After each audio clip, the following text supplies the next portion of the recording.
Hey, Hey, sluts. sluts. I'm Jonathan. I'm Jeannette, We're two old high school friends current geriatric millennials, who took different paths. living in different gardening zones. I'm 6A. And I'm 42D. Sorry, I mean 8B. We eventually found ourselves in the same place, On our knees, in the dirt, coming to you from Salem, Oregon. in a rooftop in Montreal, Quebec. We're plant sluts. We're plant sluts. Hey, sluts. Hey, sluts. On today's episode, Jonathan reveals his dirty little gardening secret. And we talk about leaf cleanup and spotlight cranberries. At the end of the episode, I'll reveal my famous cranberry sauce recipe that's a hit every year. Oh, and we should mention that we're going dormant for the winter. So we'll be back in February. The first episode of next year, we will finally reveal what the hell a haskap is. But in the meantime, keep subscribed for winter cuttings. Let's share our garden status updates. John, how's your garden? So I've been holding something back, which is that a few years ago, I bought some land in Italy.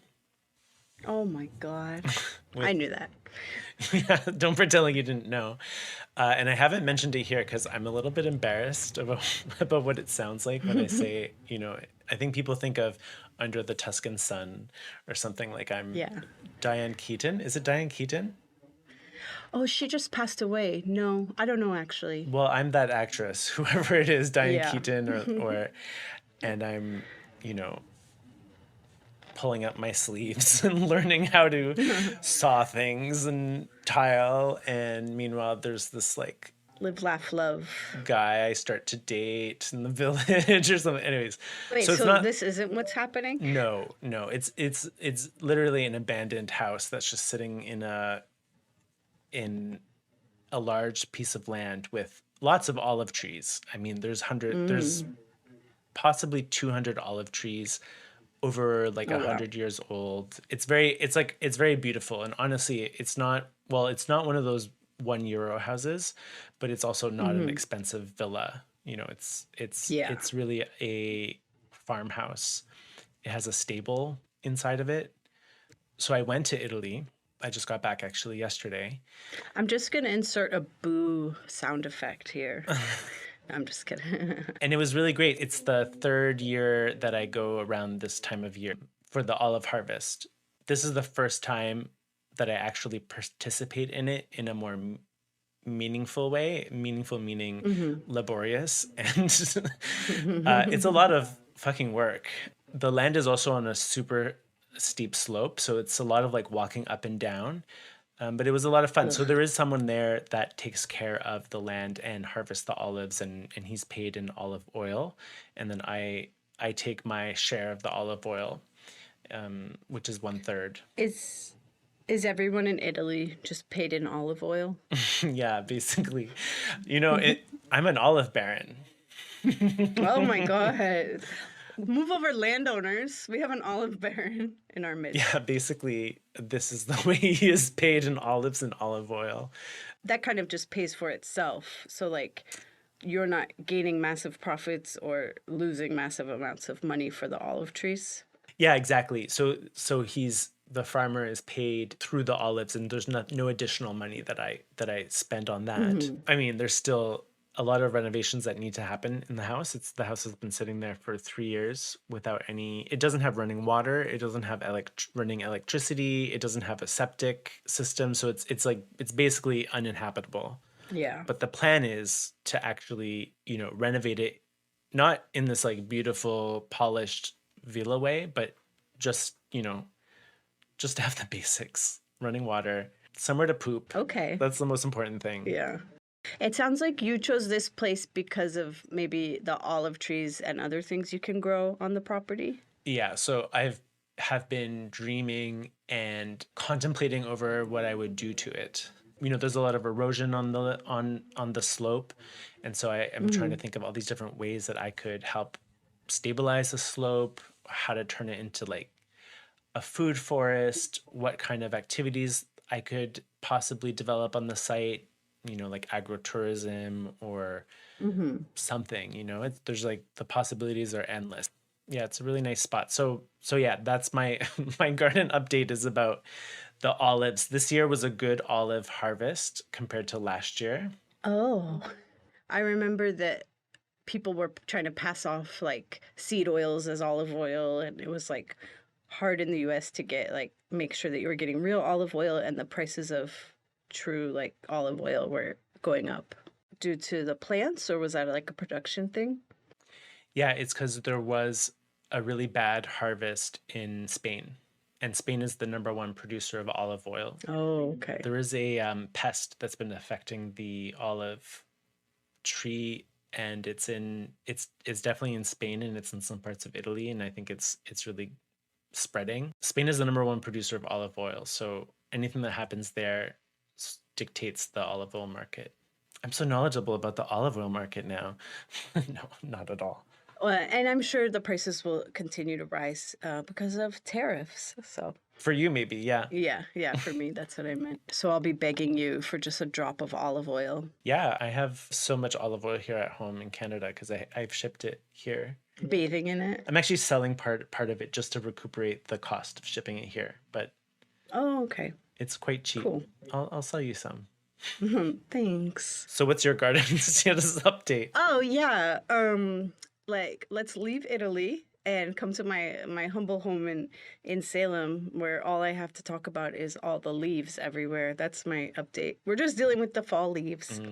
Yeah. Not as glamorous as an olive orchard, but we live on a really tree-lined street, so I'm trying to figure out where to keep leaves and where to move them, because if you go on our social media that is only for gardening and plants, every single post is like, leave the leaves, don't move your leaves, the bugs need them, and I don't like being talked down to, so I don't know. I'm leaving the leaves like to mulch plants and putting them there, but I also, but I'll take some off the yard, and I'm deciding where to pile them. The big thing is there's an area where I know the vine borers grow, and I don't want to leave the leaves there because I actually do want to kill the bugs.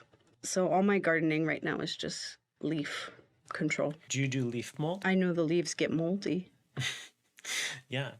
Well, it's basically what you can do is put them all in one spot, like maybe what you're doing already. Just let it disintegrate. You let the bugs kind of take it apart, and you have a very carbon-rich source of like mulch and soil amendment. It's not like super rich in nutrients like compost would be, but it's a good, you mix it in and it creates a lot of aeration, and it's obviously like really good for your plants. Yeah, that sounds like kind of like what we're doing. They're pretty leaves. We have like the Japanese maple red leaves, a ton of like there's an orange tree, I don't know the name of it, a yellow one, I don't know the name of it. And then there's the tree I hate that just does brown leaves. The one that I tried to get cut down. Oh, that's the maple. Is that a maple? That's the maple, right? Yeah, but the Japanese maple does the pretty red leaves. The maple one I hate does brown ones. And then last night we had really bad winds and a big branch is in our yard.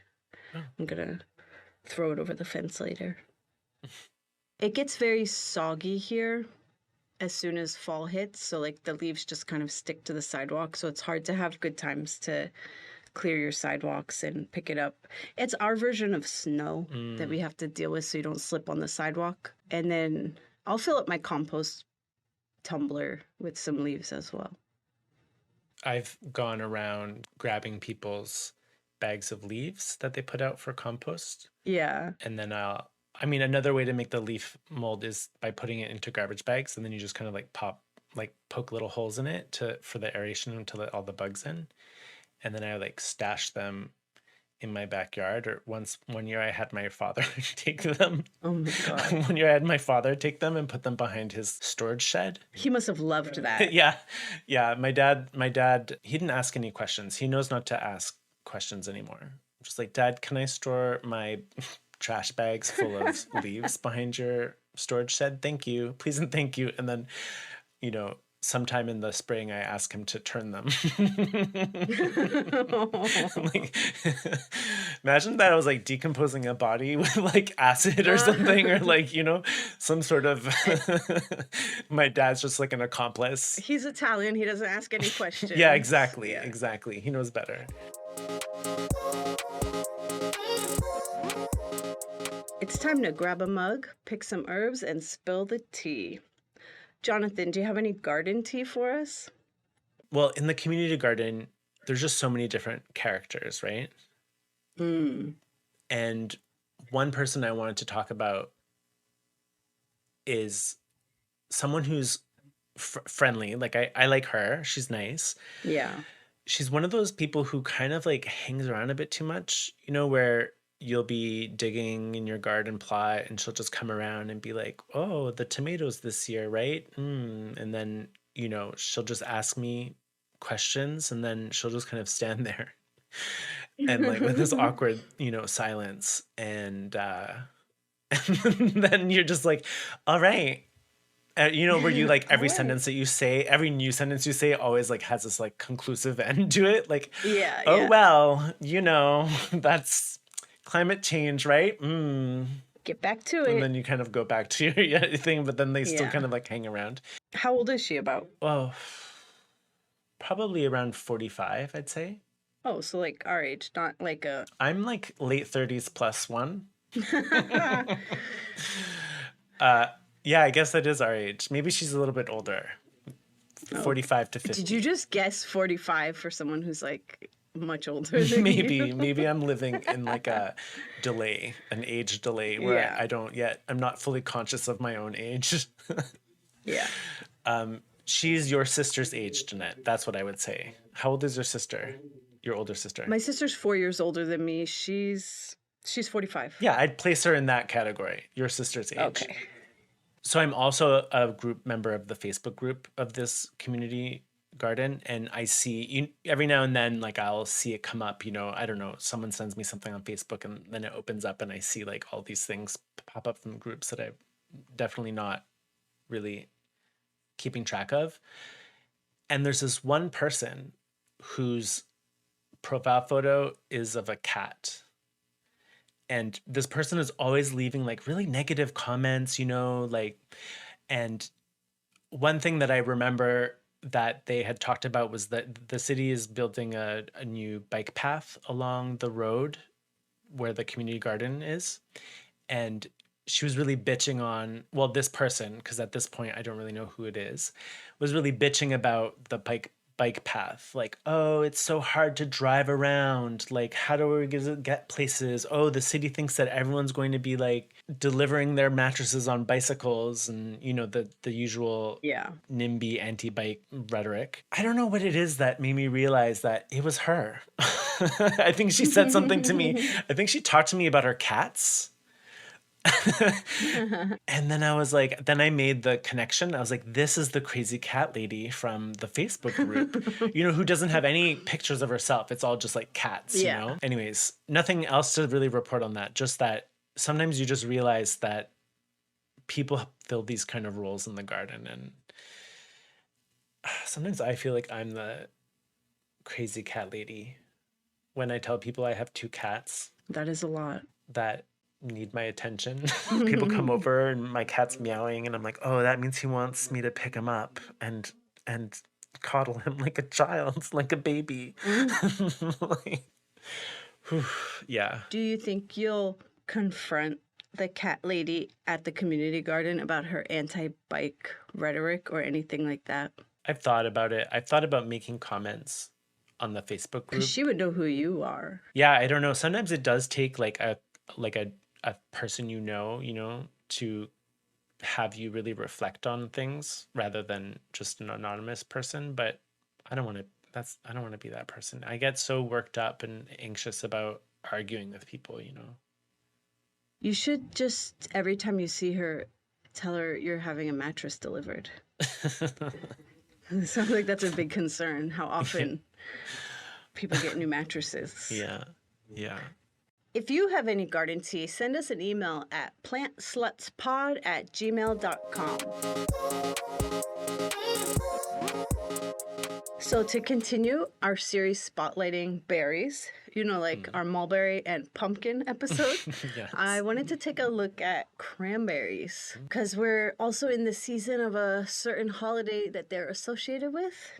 I think yours passed and mine is just coming up. Jonathan, did you eat any cranberry dishes during Thanksgiving? No. I didn't. Oh. My mom has done cranberry sauce in the past, but I'm just realizing that she didn't do that this year. But also, like, our tradition of Thanksgiving is, I mean, in Canada is different from the US, but then also, you know, as an Italian family, it's more like pretending to be Thanksgiving. Yeah. I feel like that's what we're all doing, but maybe I'm wrong.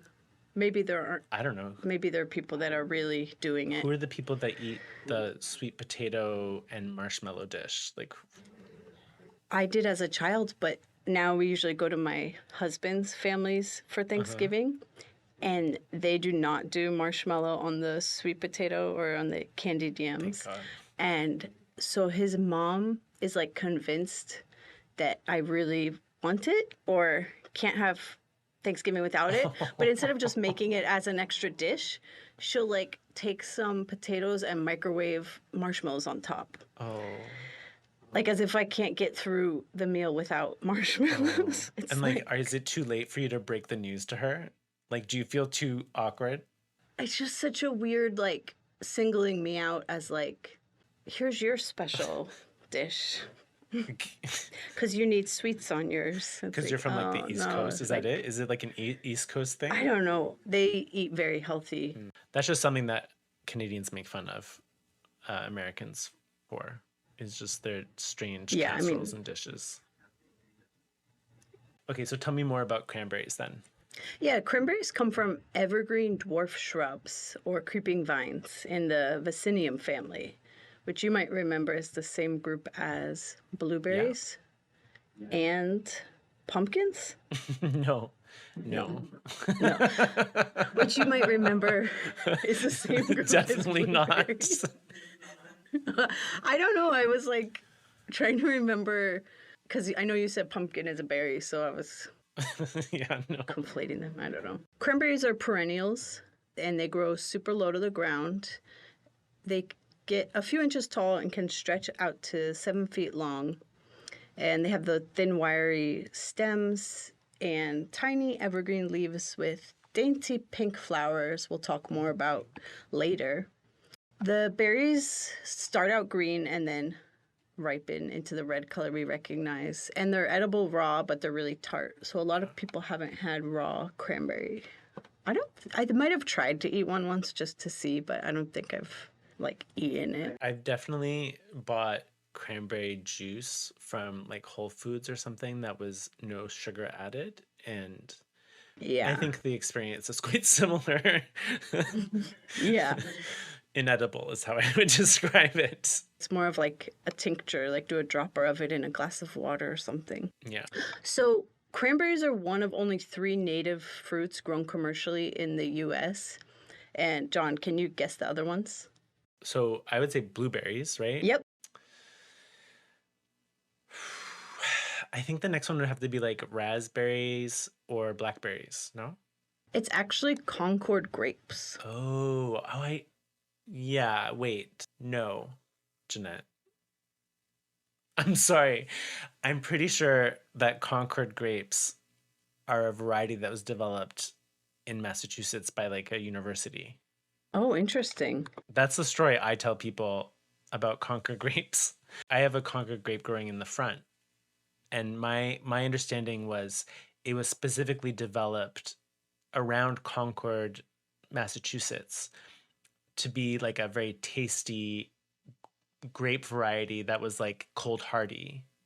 Okay, so I just looked up Concord grape is Vitis labrusca or fox grape, and it's a species of grapevine belonging to the Vitis genus. They're native to eastern North America, and they have many cultivars, including Concord, Delaware, Isabella, Niagara. But I believed you. I was like, yeah, the U.S. is claiming like native means when the pilgrims arrived. Like it's native because it's been here for almost over 200 years. If they're native to North America, like what's the story? Cranberries have been used by indigenous tribes from the regions that we know as Southern Ontario, Eastern Quebec, Massachusetts, down through Rhode Island and Connecticut. Tribes like the Wampanoag, Narragansett, and Algonquin use them for food, medicine, and dye.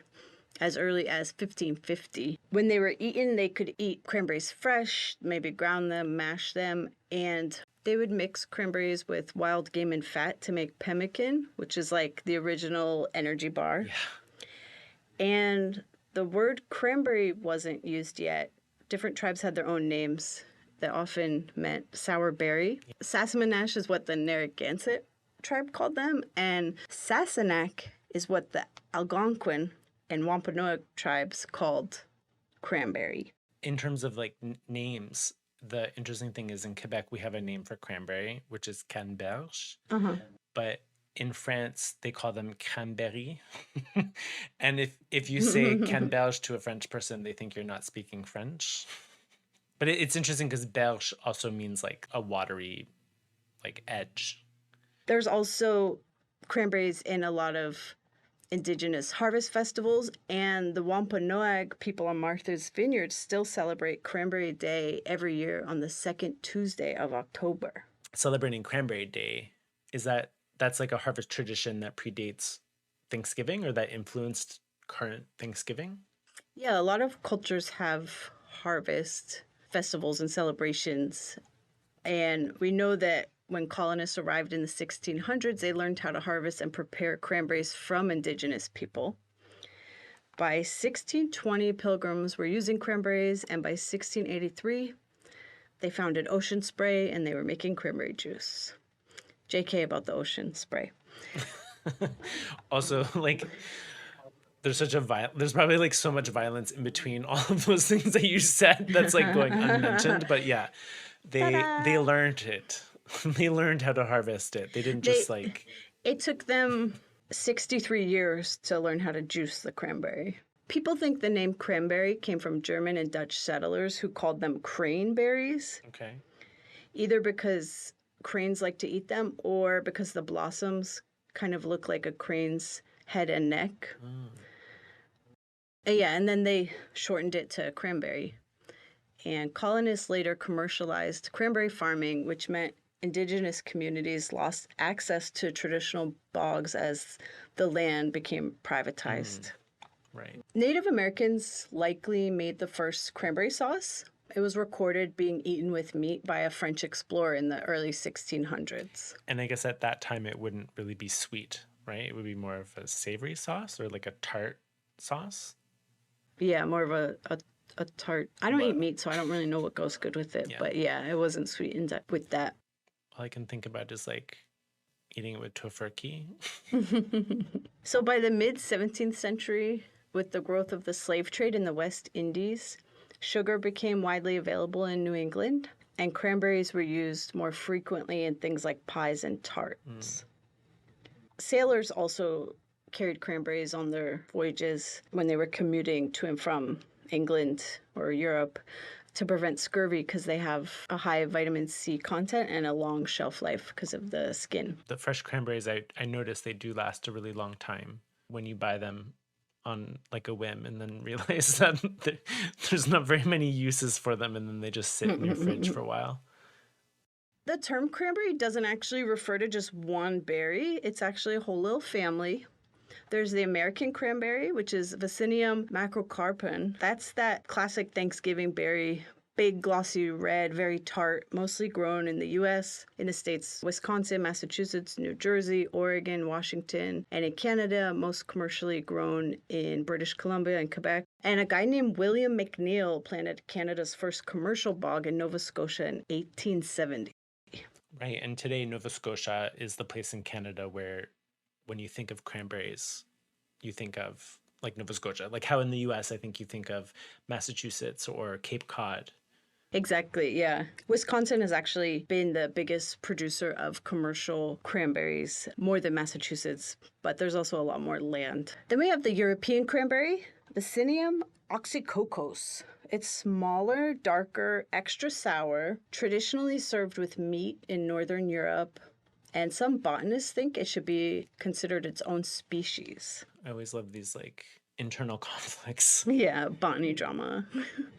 Then we have the lingonberry, Vaccinium vitis idea, and that one is a tiny, firm, slightly sweeter, Scandinavia's Jam Star and IKEA's favorite impulse grocery purchase. I've been tempted. I've even bought the concentrate lingonberry to put in like soda water. Cocktails. Yeah. I think I've also bought that.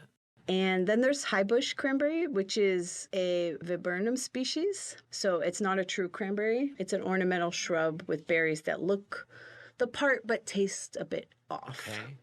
So Jonathan, have you ever seen cranberries growing? You know, I haven't. I don't think so. It's one of those things where I've only like heard about, even when I lived in Massachusetts, I don't think I ever saw an actual cranberry bog. But I guess that's because they're in a very specific, like water intensive bog area. So it's not something that you like casually see while Yeah. you're driving. Because I bet driving through a bog is not very common. Have you? Oh, I've okay. seen the bogs, yeah. I've driven by them. I haven't like been in a cranberry bog. That sounds terrifying. When we're growing cranberries in the spring, you're growing them in their bogs with sandy, acidic, and very wet ground. They start with the tiny pink flowers on the vines that have both male and female parts. Like a lot of the plants we've talked about, they're hermaphroditic and they require pollen to be moved between the flowers or cross-pollinated because the male and female parts mature at different times. And cranberries love buzz pollination. Oh. It's going to get a little steamy. Oh. Cranberry flowers have anthers with small pores, which means pollen can't easily fall out on its own. And I would like to read you all a sexy quote from the USDA Agriculture Research Service website. Please. So if young children are listening, make sure they're ready for the birds and the bees talk. Bees always probe cranberry flowers for nectar. Simultaneously, some foragers will vibrate the staminal column for pollen as they hang from the pendant flower. To release pollen, they either audibly buzz the flower or drum the staminal column using their mid or hind legs. For unknown reasons, honeybees use their forelegs to drum the staminal column for pollen, which precludes simultaneous probing for nectar. Honeybees may probe cranberry flowers for nectar either legitimately, parting the staminal tips with their inserted proboscis, or on occasion illegitimately by inserting their proboscis between the bases of two staminal filaments. Illegitimate foragers make no stigmatic contact. Wow, USDA. I would have loved to be that intern that had to write that up. I was blushing when I read it. I don't know if everyone needs a minute, but bees do most of the work. Self-pollination isn't reliable for cranberries. Okay, it kind of reminds me of this thing that I saw. I forgot where it was, but someone was using an electric toothbrush to pollinate flowers. And so I don't know why, but I feel like that would be something, all that sexy talk or, made me think of vibrators. And Yeah. that would probably be a really good tool, Yeah. to kind of like tap your toothbrush, your vibrating toothbrush or your vibrator. I mean, just go right for that. Next time you're ordering sex toys online and you get caught, just say it's for it's a garden tool. Or like a great downcycling of old vibrators. That's true, yeah. You're blushing. I'm cutting this. My mom listens to blushing. this. And my grandma. I know. I'm just thinking of my mom and my grandma right now. Do not cut that out. That has to be in there. So the Canadian wildfires in 2025 is going to affect the next crop in actually fall of 2026 because the bees avoid smoke. Oh. The cranberries actually take over a year from fertilization to harvest. Oh, really? Oh, interesting. Yeah, it's about 16 months. Oh. If they're not reproducing, buzzing with their vibrators, cranberries can reproduce asexually through stolons. Stolons, which are those horizontal stems that grow along the ground. Like strawberries. Then in the summer, you hit the growing season where the pollinated flowers turn into green berries that slowly ripen to red. The vines spread and form thick mats over the bogs, and the farmers have to manage the water levels. Too much water and they'll drown, and too little they dry out. Because they're not actually flooded all the time. I know when you see a cranberry bog, you'd almost think it's like a aquatic plant, but that's not the case. The flooding happens in harvest time in the fall. And they float, right? Farmers usually flood their bogs with about 10 inches of water and use a tractor type machine to knock the berries off the vines.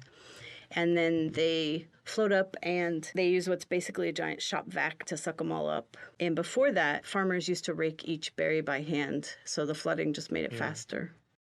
So I listened to an interview and heard kind of the process in the winter of how they protect cranberries, especially in Wisconsin where it gets super cold. And it was kind of interesting. The vines stay under frost, ice, and snow. And the frost protection starts with sprinklers. And they even do this through the spring that coat the vines in ice because the ice keeps it warmer than the air.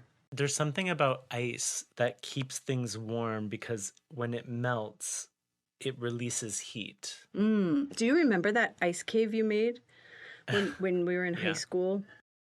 Like I was stuck at your house for 2 days and you dug it out. I didn't have any I still don't have any winter clothes.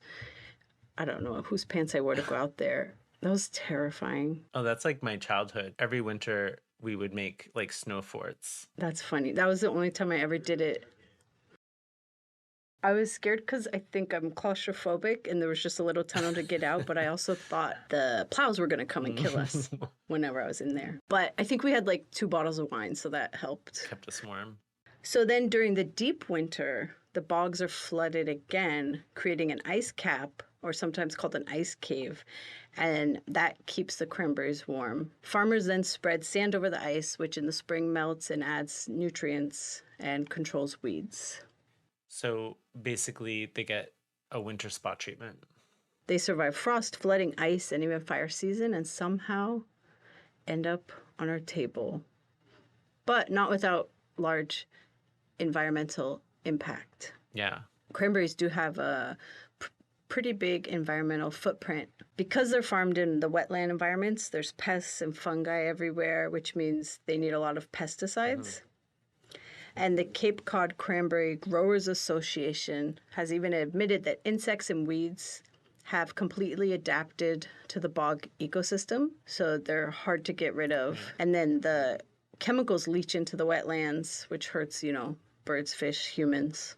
I listened to an interview with Grant Hawley, the executive director of the Wisconsin State Cranberry Growers Association.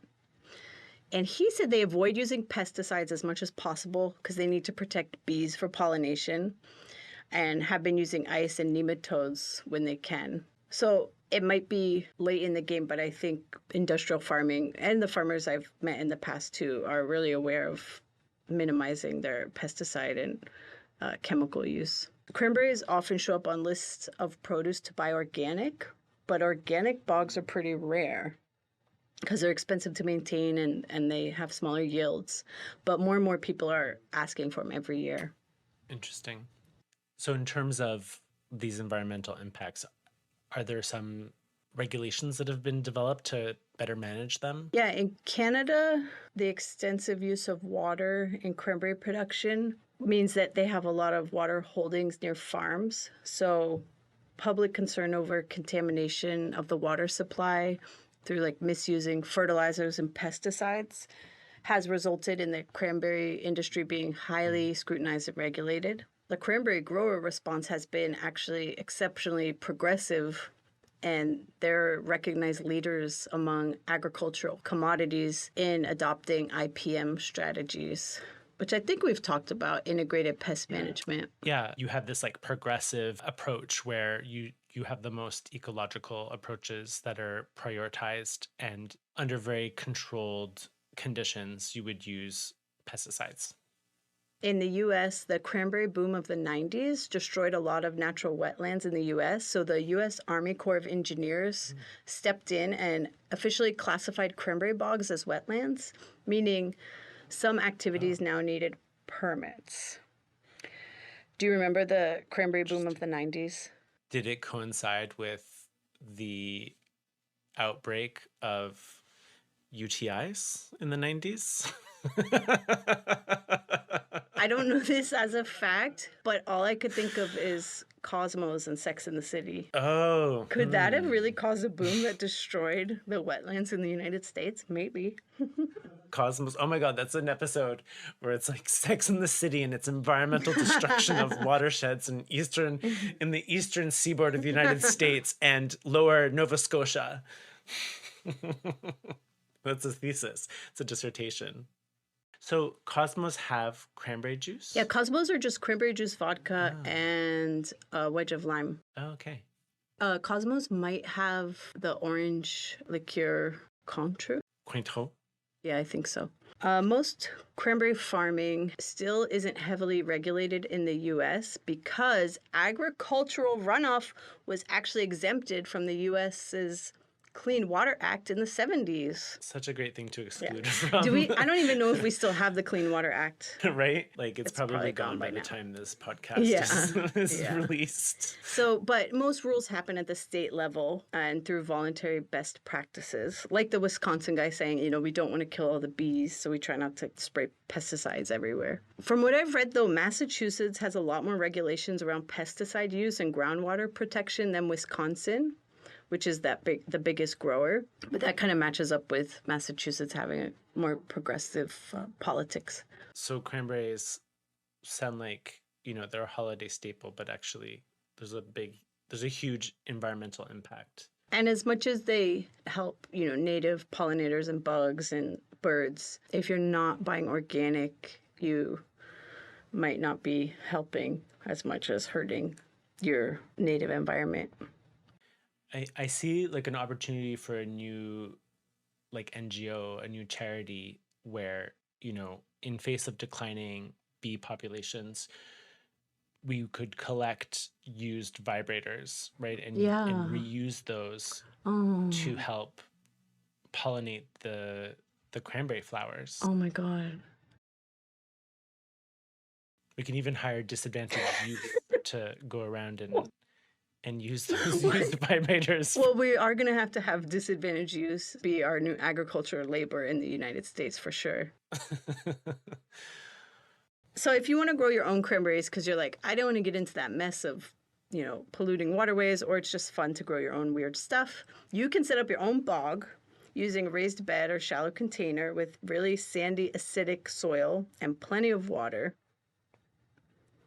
And they grow best in USDA hardiness zones 2 through 7 because they require cool climates and they need a lot of cold weather to ensure they produce fruit. Yet, I've seen that Oregon has a lot of commercial cranberry farms, and it doesn't get super cold here. Oregon's first commercial cranberry farm was established in 1885 in Coos County by a guy named Charles McFarland, who migrated from Massachusetts and brought cranberry cuttings with him. Oh, interesting. It takes that, I guess. Yeah, he's like, I can't.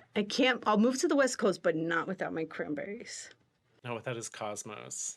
Coos County and Curry County are where Oregon's cranberry industry is based out of. The coast's temperate climate and the long growing season, they say, give Oregon cranberries a deeper red color and a slightly sweeter flavor. And have you noticed that? I've never had an Oregon cranberry raw or a Massachusetts or Wisconsin cranberry. My students are always throwing away packs of craisins because they get them with their breakfast and lunch, and no one will eat them. Like, they're just like left everywhere. Well, interestingly, there's a Quebec company that makes sour candy from cranberries. Oh, cool. And it's supposed to be an alternative to Sour Patch Kids. Or yeah, whatever. That would be cool. They should rebrand the craisins. I bet you your students would love those.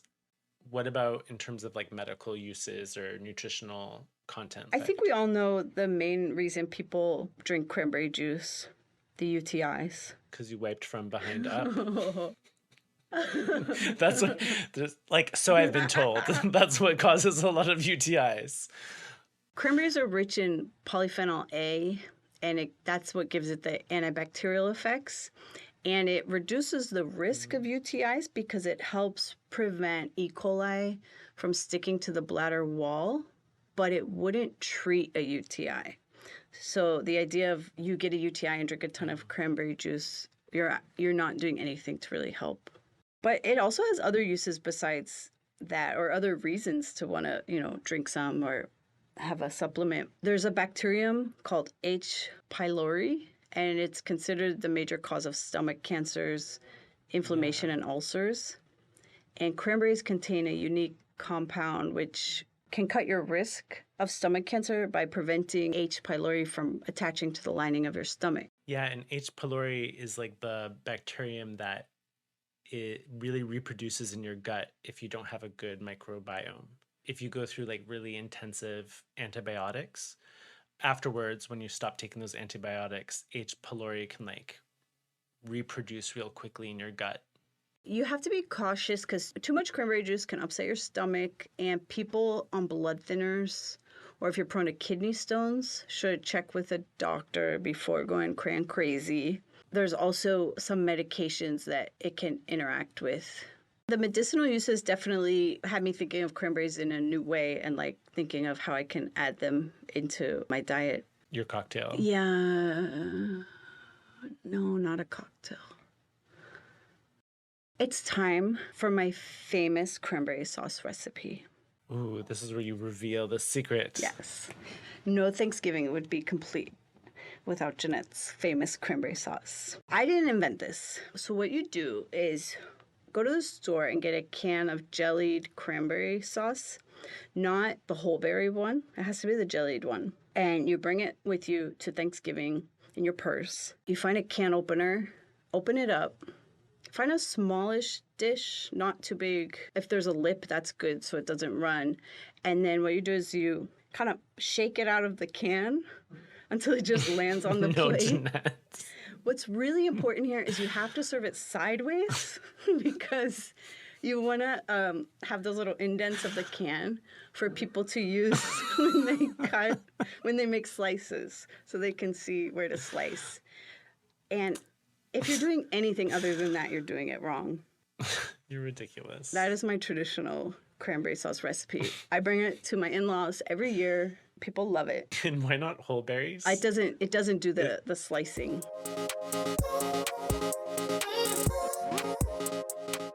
For those of you keeping track, I did definitely find the zodiac for cranberry. Just so we know, it's a female Sagittarius. But I'm not going to go into that because we always go into signs, and I'm sure we'll get back to a female Sagittarius later. There's some spells you can do with cranberries if you have some. Maybe if you're bored at Thanksgiving, you can just do witchcraft to scare your in-laws. Talking about politics isn't already scary enough to do with your in-laws. For an abundance spell, you can write what you want to fill your life with onto a piece of paper. Place the paper onto a plate and pour enough cranberries to fill the plate. Visualize that your life is full of what you wished for, just like a bog is filled with the fruit. Then you cook and eat the berries. I've noticed a lot of spells are like positive affirmations, meditation. It's all kind of the same. What your therapist recommends in witchcraft tend to be the same. So for energy, you can do a spell where you make homemade cranberry sauce with cinnamon and clove, and then you have to enchant it to increase energy. And what does enchanting I was mean? literally going to say, do not ask follow-up questions. Sorry. I don't know. For healing, place the berries in a bowl and place it under your bed while you're healing or resting. Or you could just eat it and get all the yeah. polyphenols and the good. That's a good idea. And encourage the good gut bacteria. I do love things where it's just placing bowls of things around or under your bed, like some lavender under your pillow, a knotted rope next to your bed to keep away your sleep paralysis demon, and a bowl of cranberries under the bed. I prefer just saying, like, put a bowl of cranberries in your fridge and leave it there until they dry out and then put them in the compost. That's what I'm going to say next time someone opens my fridge and they're like, woof, what's up with this, like, limp, rotting zucchini? And I'm like, oh, that's just the spell. That's just an abundance spell I'm doing. It's an abundance spell. That's funny.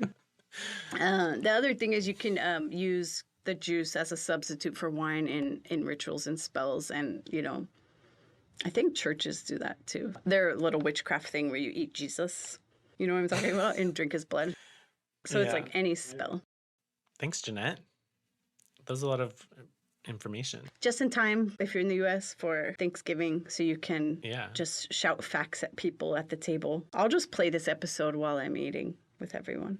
What are some seasonal reminders then for listeners? Write down your spring wish list so you're not stuck enviously watching harvest videos of loofahs because you forgot to plant them again. Is that what happened? Yeah, I keep seeing people peel their loofahs, and I'm like, I wish I grew loofahs. I would love to be that person, you know? It's like, oh, this this thing I'm using to wash myself and my dishes. Oh, I grew this myself. I know. That's like the one thing I'm missing in my life to boast about is, yeah. oh, this olive oil. Oh, I grew it myself. This loofah. Oh, yeah, it grew on my roof. You should grow cotton and make your own cloth too. That's the next frontier for me. Yeah. My seasonal reminder is to start freezing a lot of your harvest so you can do some good preserves over the winter instead of doom and glooming under a weighted or heated blanket. Or you can even make jams now and then use them to make sandwich cookies or thumb cookies over the holidays, that type of thing. Well, thanks for getting slutty with us. So we'll be back in February, but in the meantime, keep subscribed for winter cuttings. Make sure to subscribe and rate on Spotify, Apple Podcasts, or wherever you listen. And share with a friend so our slutty garden can grow. Bye, sluts. Bye, sluts. Keep subscribed for winter cuttings. Don't put that one on, please.